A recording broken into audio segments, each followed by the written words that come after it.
Partons de deux fonctions affines f et g, définies pour tout x dans R par f de x égale 2x moins 2 et g de x égale moins 1 tiers de x plus 1.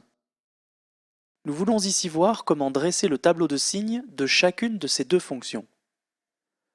Pour commencer, traçons un repère et rappelons que sur l'axe des abscisses se lisent les valeurs de x et sur l'axe des ordonnées se lisent les valeurs de f de x.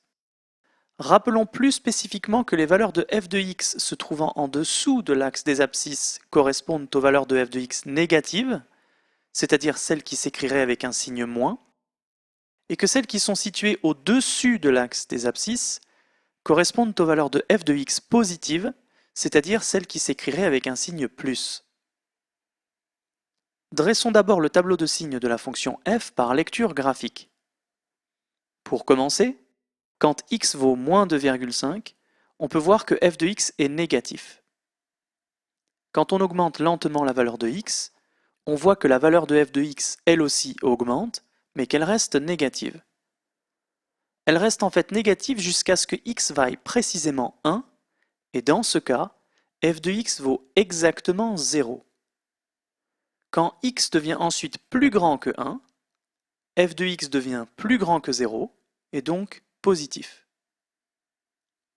Si on récapitule ce que l'on vient de voir, pour toutes les valeurs de x qui sont plus petites que 1, f de x est négatif. Pour la valeur de x égale 1, f de x vaut exactement 0. Et pour les valeurs de x qui sont plus grandes que 1, f de x est positif. Toutes ces informations peuvent être récapitulées dans un tableau de signes. Pour faire un tel tableau, on prépare sur la gauche une ligne pour les valeurs de x et une ligne pour le signe de f de x. Les valeurs de x peuvent ici aller de moins l'infini jusqu'à plus l'infini, et à chaque valeur de x correspond un signe de f de x. De toutes les valeurs de x, une se démarque, la valeur x égale 1, car pour x égale 1, f de x est égal à 0. Maintenant, pour toutes les valeurs de x situées entre moins l'infini et 1, f de x est négatif, et donc son signe est moins. Et pour toutes les valeurs de x situées entre 1 et plus l'infini, f de x est positif, et donc son signe est plus. Une fois toutes les informations importantes notées dans le tableau de signes, on le ferme comme ceci, en faisant en général une barre qui traverse le 0 pour séparer les signes moins et plus du tableau. Si nous avons pu dresser le tableau de signes de la fonction f à partir de sa représentation graphique, il aurait également été possible de le faire par un calcul. En pratique, il suffit de résoudre l'inéquation f de x supérieur ou égal à 0. On obtient donc 2x moins 2 supérieur ou égal à 0, puis 2x supérieur ou égal à 2 en ajoutant 2 aux deux membres de l'inégalité. X supérieur ou égal à 2 sur 2 s'obtient en divisant les deux membres de l'inégalité par 2. On ne change pas le sens de l'inégalité car 2 est un nombre positif. Et on arrive finalement à x supérieur ou égal à 1.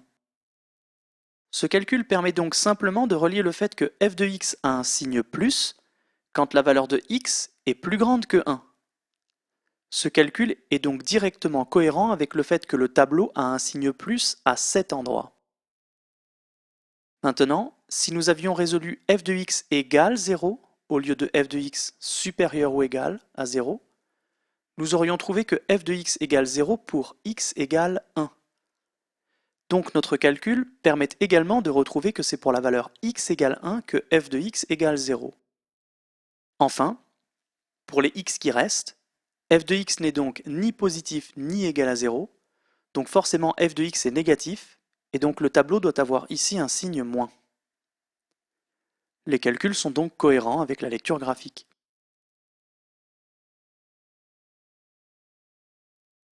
Voyons maintenant comment obtenir le tableau de signes de la fonction g. Commençons cette fois par obtenir le tableau de signes par le calcul. On commence donc par résoudre g de x supérieur ou égal à 0. À partir de moins 1 tiers de x plus 1 supérieur ou égal à 0, on obtient moins 1 tiers de x supérieur ou égal à moins 1 en ajoutant moins 1 aux deux membres de l'inégalité. En multipliant les deux côtés par moins 1, il faut changer le sens de l'inégalité. Et on obtient finalement x inférieur ou égal à 3 en multipliant enfin les deux côtés de l'inégalité par 3.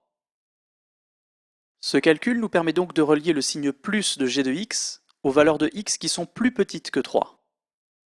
Il ne nous reste donc plus qu'à placer une ligne pour les valeurs de x et une ligne pour les valeurs de g de x, faire aller les valeurs de x de moins l'infini à plus l'infini, placer la valeur 3 particulière pour laquelle g de x vaut 0, marquer que g de x a un signe plus quand x est plus petit que 3, et donc qu'il a un signe moins quand x est plus grand que 3. Voyons pour terminer que ces résultats sont cohérents avec la lecture graphique. Pour commencer, on peut voir que pour la valeur de départ, moins 6, on a bien g de x qui est positif. G de x reste positif tant que x reste plus petit que 3. Pour la valeur x égale 3, g de x prend la valeur 0. Puis pour les valeurs de x plus grandes que 3, g de x devient plus petit que 0. En d'autres termes, nous venons de voir que pour les valeurs plus petites que 3, g de x est plus grand que 0, et donc de signe plus, que pour la valeur x égale 3, g de x égale 0, et que pour les valeurs plus grandes que 3, g de x est négatif, et donc de signe moins. Une fois de plus, calculs et lecture graphique donnent le même tableau de signes.